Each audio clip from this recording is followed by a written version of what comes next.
Assalamualaikum warahmatullahi wabarakatuh.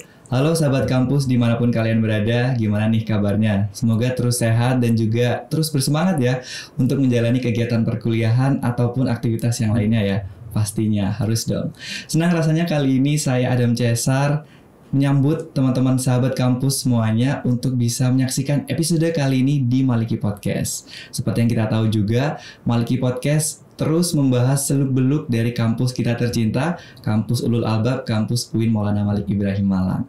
Dan berbicara tentang mahasiswa, kita pasti paham juga kalau kita sebagai mahasiswa nggak hanya dituntut untuk paham dan juga mendapat ilmu di bangku perkuliahan saja, tapi kita juga harus mengamalkannya, mempraktekannya gitu dengan di berbagai kegiatan seperti PKL, praktek kerja lapangan, ataupun KKM, kuliah kerja mahasiswa dan juga kegiatan-kegiatan yang lainnya.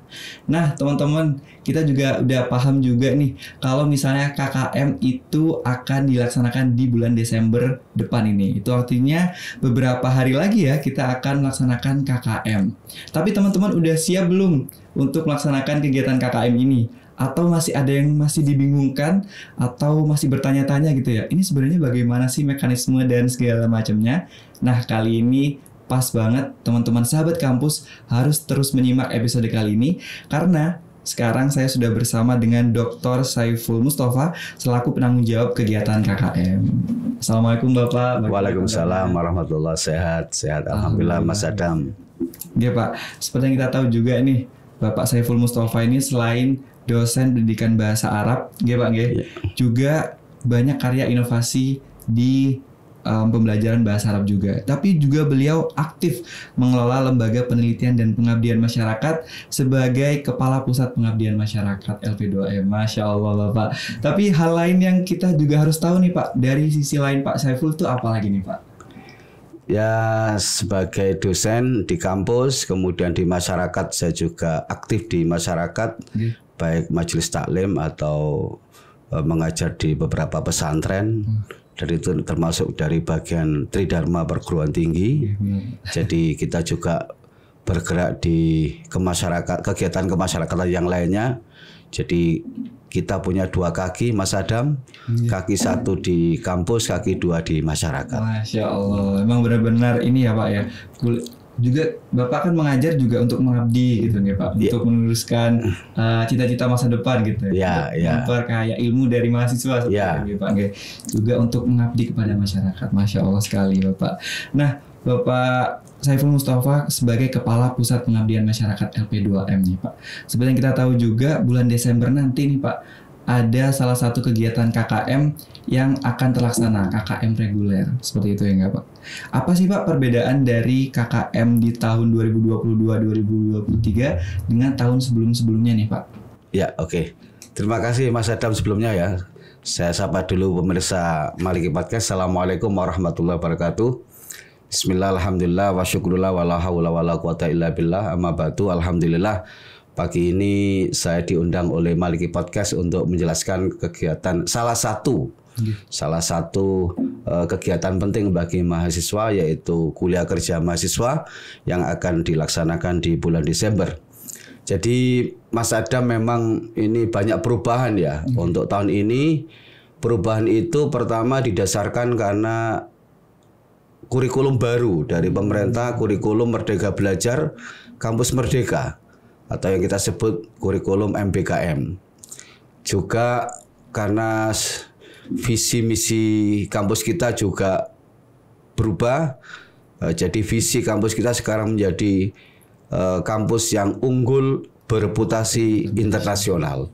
Dari dua hal itu maka ke bawah termasuk di LP2M menyesuaikan dengan kurikulum Merdeka Belajar Kampus Merdeka dan visi kampus kita yang tercinta, termasuk hari ini perubahan skema di kuliah kerja mahasiswa. Ini untuk nama masih tetap kuliah kerja mahasiswa, karena ketika berubah menjadi KKN nanti panjang aturannya panjang yang dilalui. Jadi sementara ini masih tetap menggunakan istilah yang baku kuliah kerja mahasiswa atau KKM. Kemudian perubahan itu satu, KKM kita laksanakan setiap semester. Semester ganjil dan semester genap. Semester ganjil nanti ini di bulan Desember. Insya Allah akan pemberangkatan tanggal 19 ya. 19 tanggal 19 Desember sampai tanggal 22 Januari. Dan ini memang sesuai dengan peraturan Menteri Ristek Dikti ya.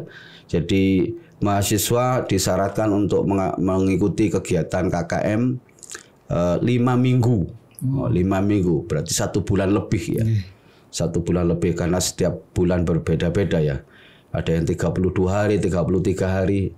Artinya aturan pemerintah harus dilaksanakan 5 minggu di masyarakat. Karena ini bagian dari Tridharma perguruan tinggi yang wajib dilakukan oleh dosen maupun mahasiswa.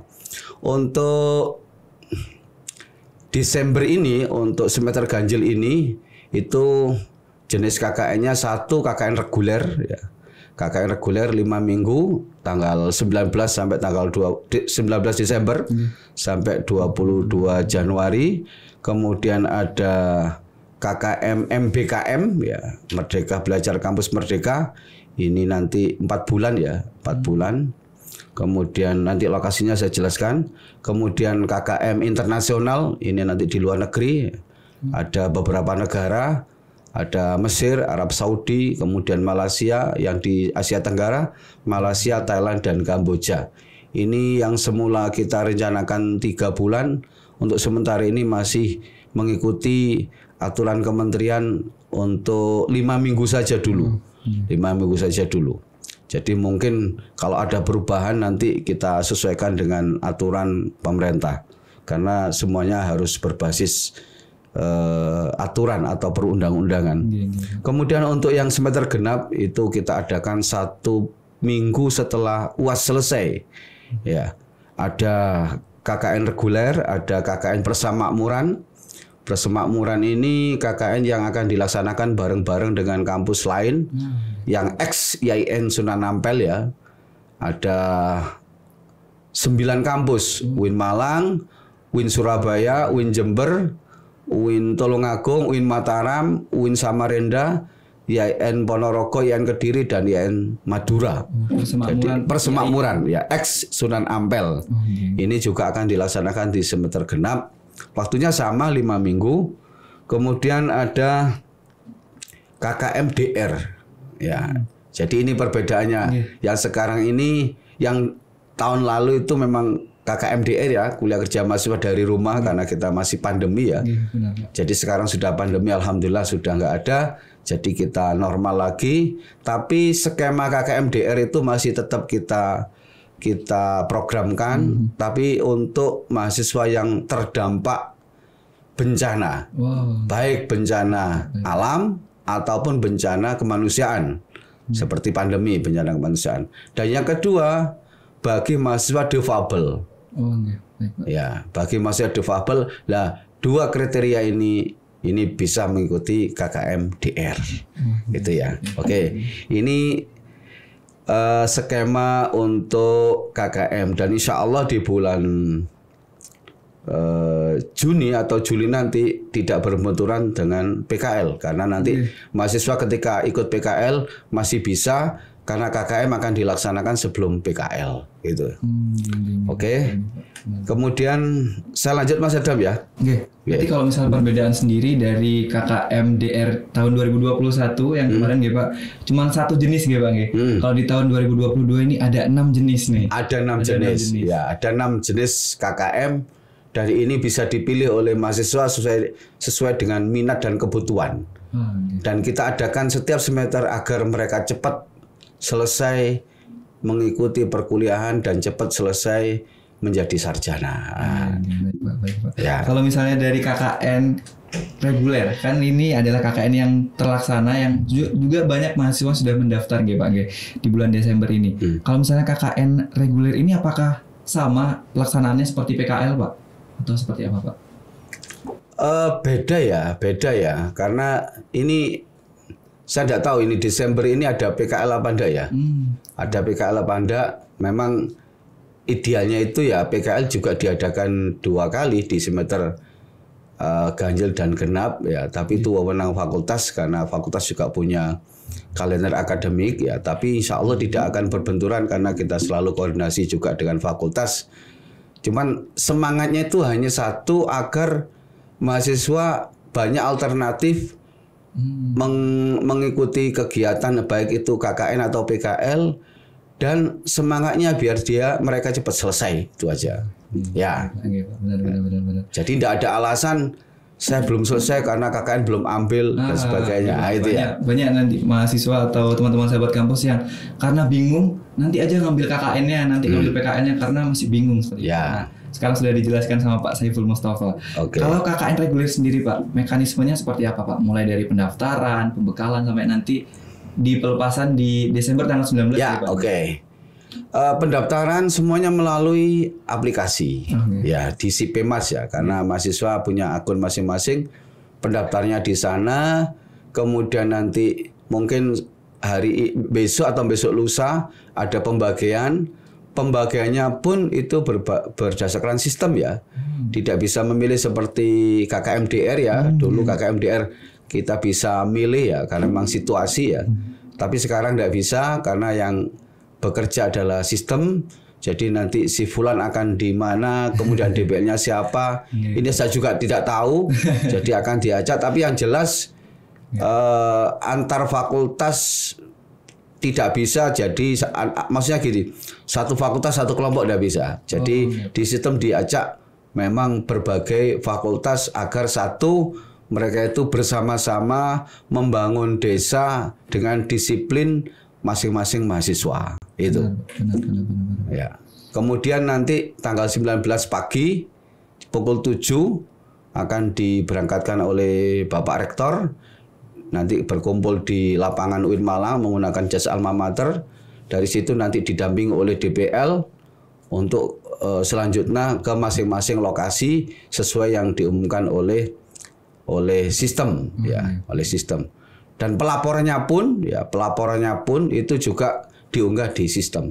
Jadi sekarang memang by sistem, jadi mahasiswa yang tidak daftar melalui sistem tidak bisa karena semuanya connect antara SIPEMAS, SIAKAT sampai di sistem di kementerian. Jadi kalau tidak mengikuti aturan jadi tidak bisa ya. Memang sekarang digitalisasi, jadi begitu sistem daftar lewat SIPEMAS itu sudah terkonek dengan semuanya, baik di SIAKAT di kampus maupun di portalnya Kementerian Pendidikan, Ristekdikti ya, gitu. Dan berarti kalau seperti itu pendaftaran dari KKM ini masih dibuka sampai tanggal 20. Sampai tanggal 20. Oleh karena itu ini hari bagus, saya jelaskan Jumat berkah bagi mahasiswa yang belum mendaftar segera mendaftar.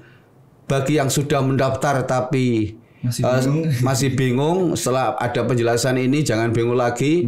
Mumpung ada waktu, silakan kalau tidak nyaman di pilihan A maka pilihan B ya. Tapi ya harus mengisi Google Form yang ada di SIPEMAS. Setelah itu jangan berubah lagi. Nanti kalau berubah-ubah nanti waktunya habis tanggal 20 November itu sudah di-close. Karena 21 itu pembekalan untuk DBL, 22 pembekalan untuk mahasiswa. Baik Pak. KKN reguler nih. KKM reguler teman-teman sahabat kampus. Jadi kalau misalnya KKM reguler di tahun ini temanya membangun desa berkelanjutan ya. Nah, jadi bertanya-tanya nih Pak, jadi kepo juga. Apa sih Pak tujuannya dan juga arti dari membangun desa berkelanjutan? Berarti kan tiap tahun ada temanya masing-masing ya Pak? Oke. Kalau di tahun ini apa artinya Pak? Berkelanjutan karena sustainable. Artinya Desember ini akan dilanjutkan oleh adik-adik di bulan Juni atau Juli. Terus akan dilanjutkan lagi di bulan Desember lagi. Untuk sementara ini kita menggunakan nota kesepahaman ya dengan pemerintah Kabupaten Malang 3 tahun. Setelah 3 tahun kita evaluasi lagi, masih tetap kita lanjut di lokasi tersebut atau bergeser, itu kita evaluasi. Artinya berkelanjutan ini adalah program yang dilaksanakan mahasiswa sekarang Desember ini akan dilanjutkan di Juni ya. Dari Juni akan dilanjutkan di Desember tahun depan. Terus begitu sampai 3 tahun. Berarti ada 6 gelombang.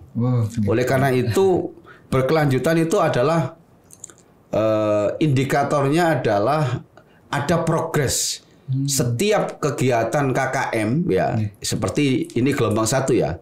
Itu progresnya apa? Taruhlah begini. Contoh, mungkin ketika sholat subuh hanya 5 orang. Begitu mahasiswa KKM datang ya, lama-lama 1 minggu menjadi 10, 2 minggu menjadi 20 dan seterusnya. Nah ini kan ada progres bagus. Kemudian yang ini keagamaan ya. Kemudian yang kemasyarakatan, mungkin desa itu tidak punya profil desa, dibuatkan oleh mahasiswa profil desa. Setelah dibuatkan, kadang perangkat desa atau yang memegang kendali di websitenya itu masih kurang familiar ya. Dia masih nyaman dengan model manual. Nah, ini harus ada pelatihan lagi di gelombang kedua, dilanjutkan oleh adik-adik setelahnya. Karena apa? Karena mindset orang-orang di desa itu juga susah untuk merubah mindset itu. Ketika dibuatkan website profil desa, taruhlah untuk administrasi agar dia mudah, ya, tidak manual. Itu mereka aplikasinya sudah diberikan pelatihan, tapi kadang tidak mau menggunakan karena dia masih familiar dengan manual. Masih terbiasa. Ya sebetulnya ini terjadi pada semua orang ya, termasuk kita ketika dulu sebelum pandemi kita nyaman kuliah offline. Begitu pandemi kita bergeser ke aplikasi, bingung semua, kaget dan kita tidak nyaman ya. Tapi 1-2 bulan kita akhirnya menyesuaikan, familiar. Nah sekarang ketika pandemi tidak ada, offline masih banyak mahasiswa dan dosen ingin online gitu. Ya artinya ya biasalah karena hal baru. Nah ini yang tanggung jawab dari gelombang seterusnya, gelombang setelahnya untuk memberikan pelatihan-pelatihan atau merubah mindset pelan-pelan yang ada di masyarakat kita. Ini yang saya maksud dengan membangun desa berkelanjutan, tidak berhenti di gelombang 1 saja, tapi gelombang 2, gelombang 3, gelombang 4. Oleh karena itu, saya pesan kepada adik-adik mahasiswa, tanamkan kepercayaan masyarakat, jaga akhlak, jaga alma mater, jaga diri baik-baik agar kalian diterima di masyarakat. Kalau diterima, menjalankan program enak, dan gelombang selanjutnya adik-adik kalian itu akan diterima. Lebih gampang diterima karena kakak-kakaknya sudah baik. Begitu. Jadi ini yang dimaksud berkelanjutan atau sustainable. Intinya ada progres, Mas Adam. Ya. Saya juga tahun lalu melaksanakan kegiatan KKM gitu. Awal-awal masih canggung gitu dengan masyarakat, tapi akhir-akhir masyarakatnya nggak mau kita tinggal, Pak. Ya. Berarti itu indikator Anda diterima di masyarakat. Alhamdulillah. Begitu adik-adik sampai datang pasti, ini seperti Mas Adam. Gitu ya. Harus seperti itu, berarti emang tema membangun desa berkelanjutan seperti itu ya teman-teman. Nanti programnya bisa dipakai lagi oleh adik-adiknya seperti itu, Pak. Atau bisa dikembangkan jadi lebih baik lagi seperti itu. Tadi juga sempat dibicarakan oleh Pak Saiful, kegiatan KKN reguler ini ada 2 gitu ya Pak, tentang keagamaan juga kemasyarakatan gitu ya Pak. Boleh dijelaskan sedikit lagi mungkin Pak untuk teman-teman sahabat kampus? Ya, terima kasih Mas Ram ya. Ini sahabat-sahabat kampus Maliki Podcast. Memang ini sesuai dengan visi, misi dan tujuan kampus kita, integrasi ya. Antara sains dan Islam, integrasi antara kurikulum perguruan tinggi dengan tradisi pesantren. Dan ini sudah berjalan puluhan tahun di kampus kita dan sudah menjadi satu kesatuan dengan diri kita ya, dan terimplementasi dalam sikap dan perilaku kita. Termasuk dalam hal ini kegiatan KKM ini adalah kita bagi 2, keagamaan dan kemasyarakatan. Keagamaan itu apa? Nanti adik-adik itu, karena ini pendekatannya ABCD ya, pendekatannya asset based community development ya. Jadi mahasiswa memilih atau mencermati potensi yang ada di masyarakat itu, karena berbasis aset ya. Jadi aset fisik, aset non fisik. Fisik itu ada masjid, ada musola, ada madrasah, sekolah, pondok pesantren. Ini fisik. Yang non fisik ada masjid taklim, masjid sholawat, ya kan. Ada kegiatan karang taruna, kegiatan masyarakat, ada istighothah, khutmil Quran. Ini kegiatan non fisik ya. Nah, ini aset. Jadi adik-adik mahasiswa nggak usah bikin, sudah aset itu aja dikembangkan dengan baik. Ya, ketika contoh program keagamaan, adik-adik yang bertempat tinggal di seputar masjid musola, ini harus sholat jamaah. Programnya sholat jamaah 5 waktu. Ya, ini memanfaatkan aset masjid atau musola. Dan manfaatnya jamaah luar biasa. Di samping itu sebagai kewajiban kita seorang muslim ya. Ini adalah media paling efektif untuk bermasyarakat. Media paling konkret, nyaman, murah meriah adalah sholat berjamaah. Karena setelah sholat kan pasti ada interaksi, ditanya dan seterusnya, ya kan. Jadi ketika kita memanfaatkan momen sholat berjamaah, itu dampaknya luar biasa sekali terhadap komunikasi bermasyarakat kita. Makanya di program di buku pedoman saya anjurkan untuk keagamaan ini wajib sholat jamaah. Di mana? Ya di aset tadi, musola atau masjid. Kemudian yang kedua, aset itu dimanfaatkan. Biasanya seperti ketika Ramadan ya, dibuat membaca Al-Quran, ya, murojaah atau deres ya. Setelah Ramadan tidak ada, maka ini adik-adik begitu mahasiswa hadir, maka habis sholat subuh baca Al-Quran 1 juz sama maghrib. Di 2 momen ini masyarakat kan masih di rumah semua ya. Kalau zuhur asar kan sudah di sawah, sudah di mana-mana ya. Lah 2 momen ini di subuh dan maghrib ini manfaatkan dengan sebaik-baiknya. Sholat jamaah, setelah itu membaca Al-Quran 1 juz saja. Dan gunakan pengeras suara. 1 syiar, kedua orang tahu loh. Ada apa ini? Ada apa ini? Wah ini kalau serentak 1 minggu saja itu nggak sampai 1 minggu, 2-3 hari kita akan diketahui oleh semua masyarakat. Oh ternyata mahasiswa KKM UIN Malang. Wah suaranya Mas Adam ini kalau baca Al-Quran, Masya Allah. Akhirnya apa? Respon masyarakat akan positif. Saya yakin 99% akan positif ya. Dan itu kalau serentak itu seperti Ramadan kedua itu. Nah ini kemudian keagamaan berikutnya, ikuti kegiatan yang di masyarakat ya. Istighosah, tahlil, khatmul Quran, majelis ini, majelis itu, monggo lah ya. Kalau Anda mungkin tidak cocok dengan kegiatan itu, ya diam aja, jangan kontraproduktif. Karena masyarakat tidak mau. Kalau artinya, apalagi kita orang baru ya, kita ikuti aja budaya dari masyarakat. Kalau memang tidak cocok mungkin dengan perbedaan pandangan ya, udah diem aja, tidak usah kontraproduktif ya. Sebaiknya dia diikuti aja.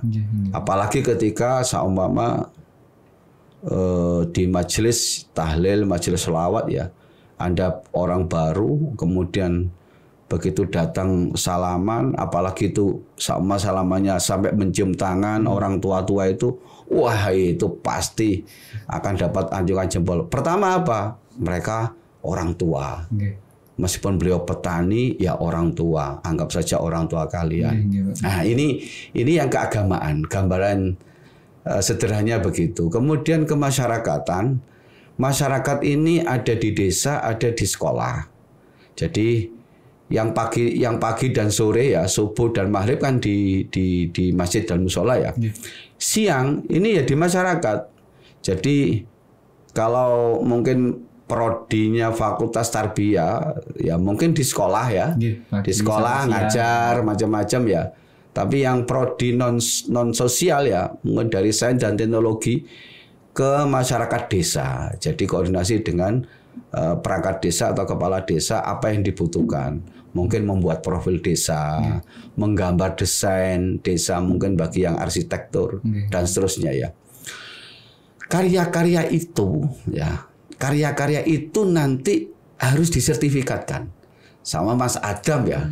Dari jurusan Sastra Inggris kalau Pak. Sastra Inggris, humaniora ya. Nggih. Oke, memberikan kursus bahasa Inggris ya terhadap anak-anak, yaitu bentuk pengabdian sampean. Nggih. Ya, mungkin di sekolah ya, di sekolah A Anda mengadakan kursus bahasa Inggris. Maka sertifikatnya Adam siapa? Adam Kaisar. Adam Kaisar mengabdi dalam bentuk memberikan pelatihan bahasa Inggris Di sekolah. 3 kali pertemuan. Lah, sudah ada template-nya yang tanda tangan nanti mitra ya dan ketua LP2M Profesor Agus Maimun. Sudah disiapkan, tinggal download saja. Mas Adam menulis di sertifikat itu bentuk pengabdiannya memberikan pelatihan bahasa Inggris selama sekian pertemuan. Dan itu nanti ditandatangani oleh kepala sekolah kalau itu di sekolah. Kalau di Karang Taruna ya ketua Karang Taruna. Yang penting ada tanda tangan mitra dan stempel. Ini yang kita maksud adalah hasil karya mahasiswa bagi masyarakat. Jelas. Mungkin bagi teman-teman yang jurusan FITK ya atau Tarbiyah memberikan aplikasi ya atau media pelajaran bentuknya aplikasi, Kahoot, Kuisi sama ya. Ya sudah, bentuk pengabdiannya adalah dalam bentuk aplikasi Kahoot untuk MI apa gitu. Nah, tinggal anu saja, terus kemudian tinggal ngetik itu aja. Kemudian sudah tanda tangan nanti kepala sekolah, kemudian tanda tangan LP2M. Sudah sah itu. Itulah yang saya maksud, di antara tagihannya ada sertifikat hasil KKN, ya hasil KKN. Karena apa? Dan ini bisa individu, bisa kelompok, bisa kelompok, bisa individu. Ya, mungkin kalau individu seperti itu tadi ya. Mungkin kalau kelompok, satu kelompok itu membuat Gapura. Ya, bukan kita tidak bergerak fisik ya. Ya, karena kalau fisik itu butuh biaya. Ya, butuh biaya. Itu bukan wilayah kita lah. Biar wilayah desa. Tapi kalau dimintai untuk membuat desain, ya, menggambar desain gapura, ya. Tapi kalau membuat gapura, waduh, butuh uang berapa nanti? Terlalu besar. Membuat desain gapura, oke. Nah, itu mungkin kelompok atau individu, dan itu bentuk apa itu? Itulah hasil pengabdian kita. Jadi Adam Kaisar bentuk pengabdiannya membuat desain gapura desa apa gitu. Oke ya. Gitu ya. Jadi pengabdian ini sesuai dengan apa yang sampean lakukan. Nah, itu nanti ditulis di sertifikat. Nah, di antara tagihan atau laporan KKM kan itu di antaranya itu. Ada sertifikat karya KKM. Karya itu apa? Yang kita berikan kepada masyarakat. Hasilnya apa? Hasilnya apa? Dan variatif sekali, macam-macam tergantung spesifikasi keilmuan kita masing-masing. Ya. Ini hal baru ya Pak ya? Hal baru ya. Wah ini ya teman-teman sahabat kampus jadi catatan. Kalau misalnya sahabat kampus dari Fakultas Psikologi Pak memberikan konsultasi. Konsultasi treatment tentang psikologi. Ya dicatat nanti pelatihan atau konsultasi tentang apa begitu. Baik, berarti harus ilmu-ilmu di kelas juga harus dipraktekkan. Betul, ini yang saya maksud, bahwa kita mendapatkan ilmu pengetahuan baik itu di kelas maupun di luar kelas kita berikan kepada masyarakat. Cuman itu tadi kita buktikan dengan sertifikat karya KKN tadi. Baik, ya. Baik. Jadi udah pada paham kan teman-teman sahabat kampus ya. Tapi mungkin masih ada yang belum mendaftar nih Pak. Jadi kayaknya masih belum paham juga persyaratan untuk mendaftar dari persyaratannya KKN. Ya Mas Adam, persyaratannya memang di statuta kampus ya sudah mengambil 100 SKS. 100 SKS. Kemarin ada yang ke saya juga, Pak saya masih 98. Saya sarankan ikut di semester depan ya. Karena apa? Karena ketika kurang 100 itu di sistem tidak muncul. Jadi Mas Adam itu sudah nggak muncul di sistem karena tadi terkonek Mas. Terkonek dengan siakat. Jadi saya juga nggak tahu kalau sampean ini kurang, saya nggak tahu ya. Begitu sampean buka si Pemas tidak bisa, ya ternyata begitu dilacak memang belum mencapai 100 SKS.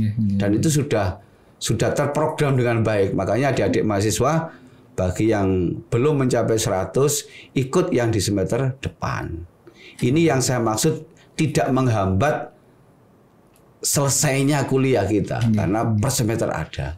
Baik Pak. Kalau misalnya itu persyaratannya berarti kita juga harus 100 SKS minimal gitu. Ya, 100 SKS. Itu langsung terintegrasi dari si Pemas dengan si Siakat, Pak. iya. Kalau misalnya teman-teman bisa mendaftar tapi tidak akan masuk ke dalam grup, tidak akan masuk dalam mendapatkan kelompok KKM seperti itu nggak Pak? Tidak. Akhirnya tidak bisa. Iya, tidak bisa. Jadi namanya saja sudah tidak muncul di si Pemas itu. Kalau muncul pun dia tidak bisa login. Karena kurang 100 SKS. Ya karena memang sekarang sudah digitalisasi Mas ya, jadi tidak bisa melobi atau Pak saya kurang 1 SKS saja. Tidak bisa, saya juga nggak berwenang. Itu kan sudah diprogram oleh sistem. Baik Pak. Nah nantinya kalau misalnya sudah daftar dengan persyaratan-persyaratan yang sudah dipenuhi dan akhirnya diberangkatkan melaksanakan KKN nantinya Pak, apa sih teman-teman mahasiswa yang harus lakukan, tagihan-tagihan yang teman-teman harus penuhi seperti itu Pak? Pertama, laporan akademik. Laporan akademik ini sederhana, singkat, padat. Isinya adalah kegiatan yang dilakukan selama KKM. Yaitu jadi kayak logbook ya. Kayak kegiatan harian. Iya, yaitu itu dilaporkan, nanti disahkan oleh ada tanda tangan DPL ya, ada tangan mitra, disahkan oleh LP2M, sudah sah. Jadi enggak usah bertele-tele, enggak usah. Jadi singkat padat aja. Isinya laporan akademik adalah apa yang Anda lakukan kegiatan itu, temuan sampean apa, kira-kira rekomendasinya apa, biar nanti dilanjutkan oleh kelompok setelahnya, itu loh. Untuk adik-adik. Iya, udah adik-adik ya. Kegiatannya ini, kendalanya ini, rekomendasinya ini, solusinya ini gitu. Jadi begitu dibaca oleh adik-adik, oh ini rekomendasinya, oh ini masalahnya. Nah gitu Mas ya. Yang pertama. Yang kedua, menulis publikasi online ya. Menulis publikasi online. Ini bisa individu ya, bisa kelompok. Menurut saya individu jauh lebih bagus. Sama Mas Adam ya membuat program pelatihan bahasa Inggris ya karena sastra Inggris. Ya sudah. Foto foto kegiatan itu ya, jangan lupa foto kegiatan maupun direkam ya. Yang foto kegiatan untuk media online ya. Ya, jadi sampean narasikan ya. Dinarasikan yang penting 5W 1H ya. Where, what, when,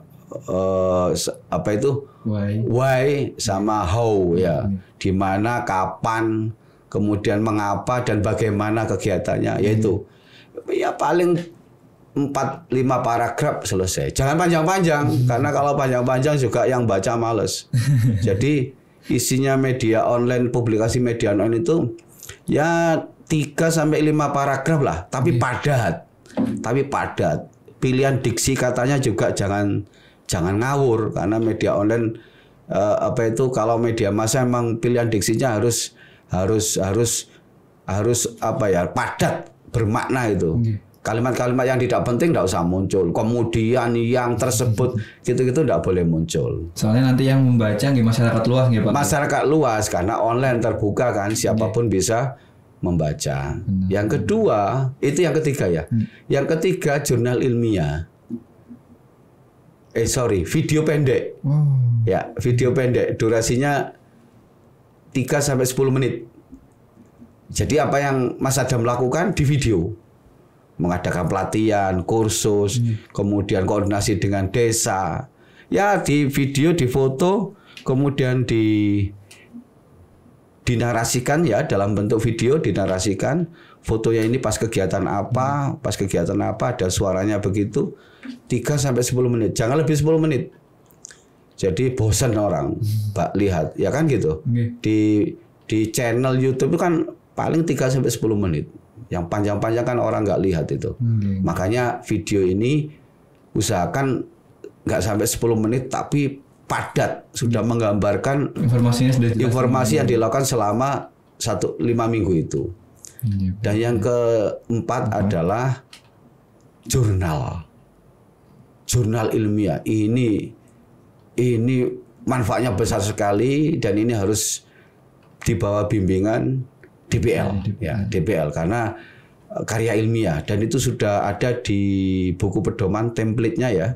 Itu memang template yang tinggi high-nya. Jadi harapan kita di pengelola untuk jurnal KKM ini bisa nembus di Sinta 2, Sinta 3, Sinta 4.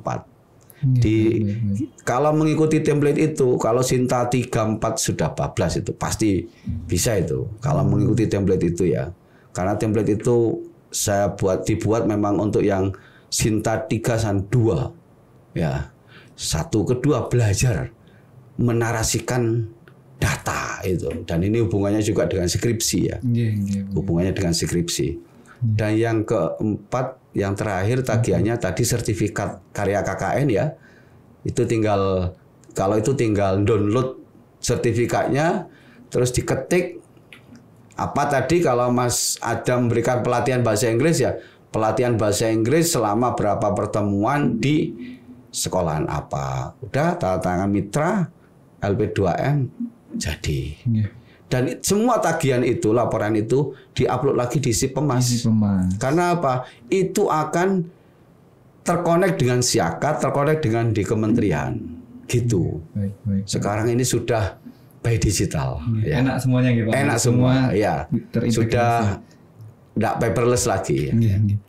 Wah ini ya teman-teman sahabat kampus ya, ada beberapa tagihan yang harus dipenuhi nih. Kalau misalnya saya dulu di tahun kemarin itu laporan, terus publikasi online dan juga video pendek. Ada 2 hal baru tagihannya di KKM tahun ini, jurnal ilmiah dan juga sertifikat karya KKM. Kalau sertifikat saya pikir gak ada masalah, tinggal tempe ya.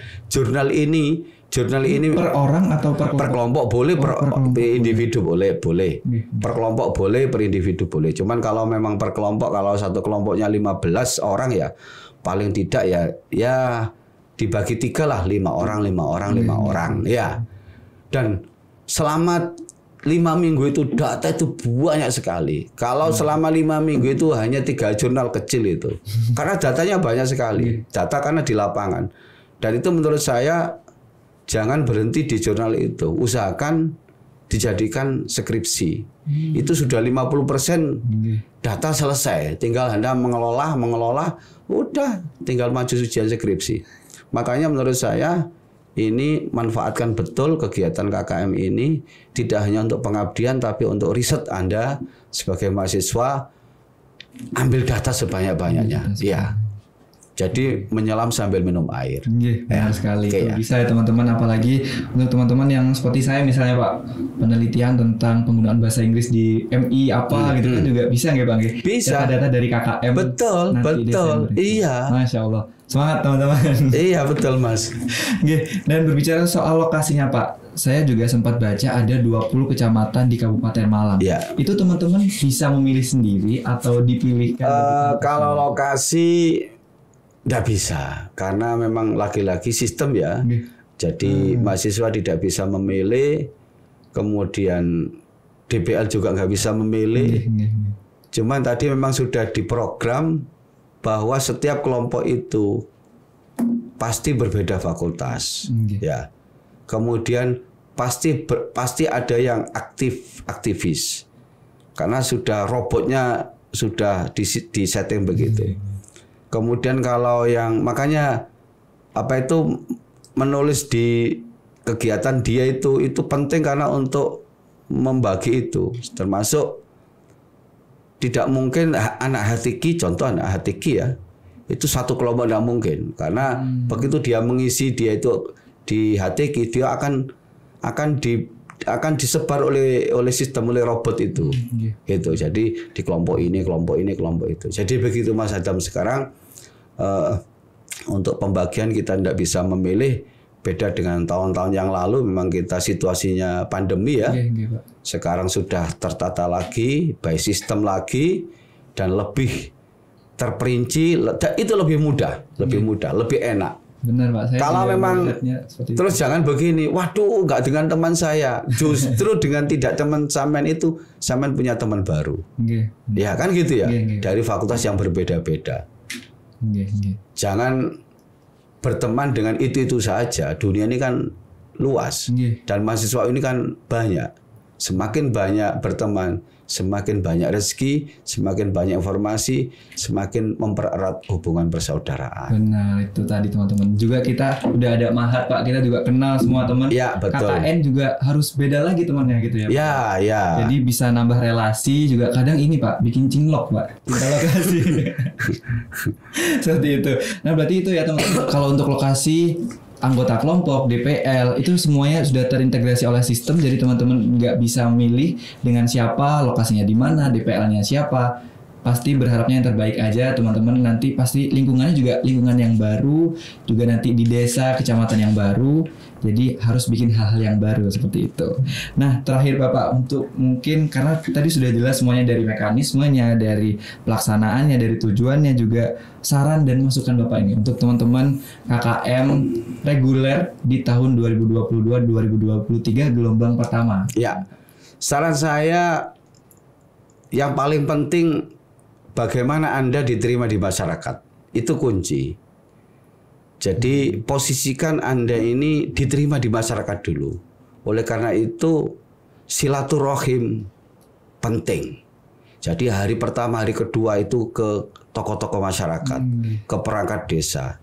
Bahasa orang Jawa kolonuwun, izin, kan begitu. Itu etika, itu akhlak. Ya. Yang kedua, silaturahimnya menggunakan sholat jamaah di baik masjid, baik musola, aset based community development tadi. Itu efektif sekali. Ketika Anda bisa berinteraksi dengan masyarakat melalui silaturahim ke rumah-rumah atau di masjid, itu lebih efektif di masjid ya, karena sekali datang sudah sekian orang yang kenal ya. Itu akan diterima di masyarakat dan akan mempermudah program-program kita. Tapi kalau tidak diterima masyarakat, program selangit pun tidak akan berdampak apa-apa. Justru akan dapat cibiran di masyarakat. Ini banyak kasus-kasus yang pulang dapat cibiran ya. Karena dia tidak bisa menjaga diri, tidak bisa bermasyarakat, tidak bisa menjaga akhlak. Akhirnya dampaknya adalah adik-adik setelahnya. Oleh karena itu ya harus menyesuaikan diri. Dan anggap ini miniatur masyarakat ya. Miniatur bermasyarakat. KKM itu kan miniatur bermasyarakat. Meskipun 1 bulan, meskipun 5 minggu, tapi kalau Anda sukses di masyarakat, insya Allah ketika 5-10 tahun lagi kita bermasyarakat, insya Allah akan diterima. Tapi kalau 5 minggu Anda gagal, saya yakin 3-5 tahun lagi Anda juga akan dikucilkan di masyarakat. Ya, oleh karena itu manfaatkan sebaik-baiknya. 5 minggu itu ini bukan waktu panjang, waktu singkat sekali. Benar, Pak.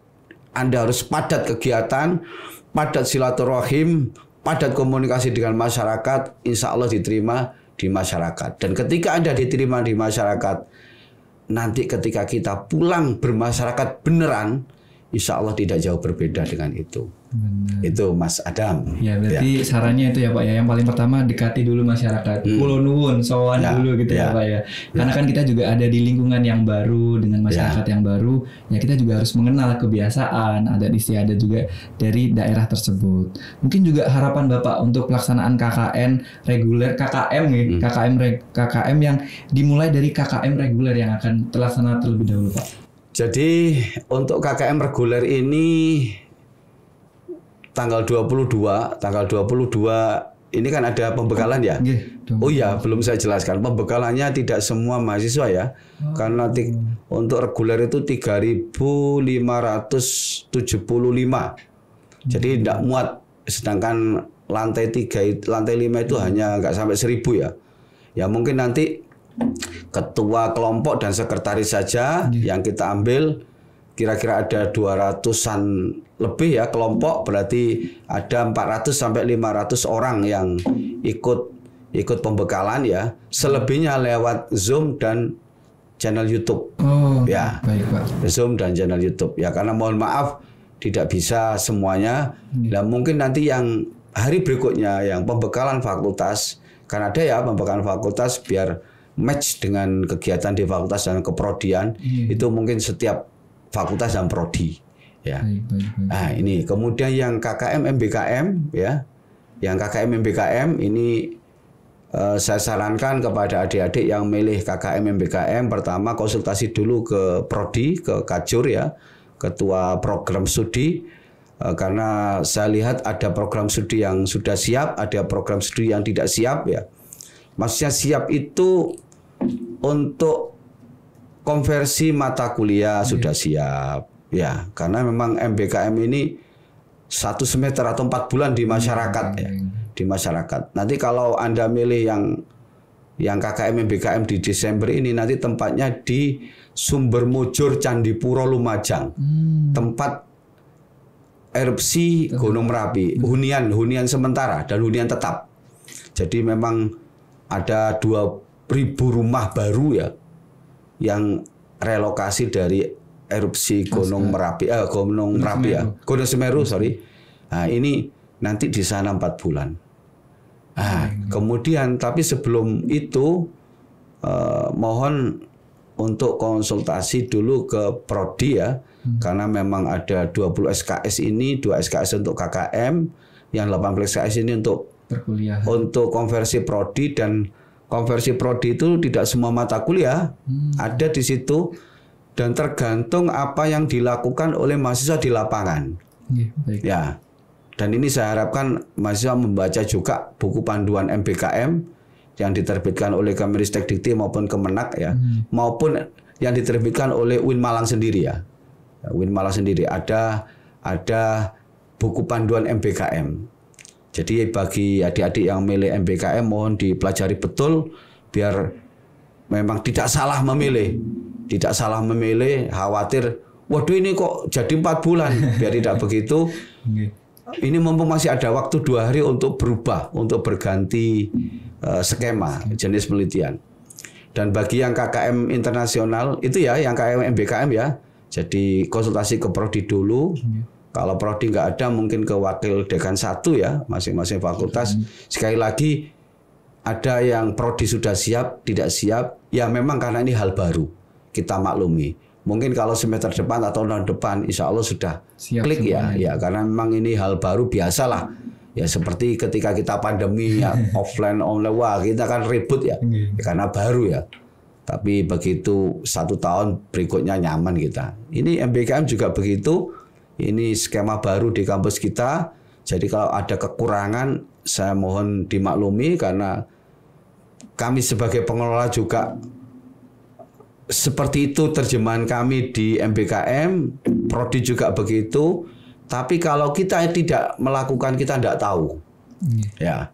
Dan ini harapan pemerintah memang betul bagus ya. Jadi mahasiswa tidak hanya di kampus tapi di masyarakat. Dan MBKM itu luas, yang mengikuti kegiatan di kementerian juga diakui sebagai MBKM. Ada Indonesia Mengajar, ada Kemensos itu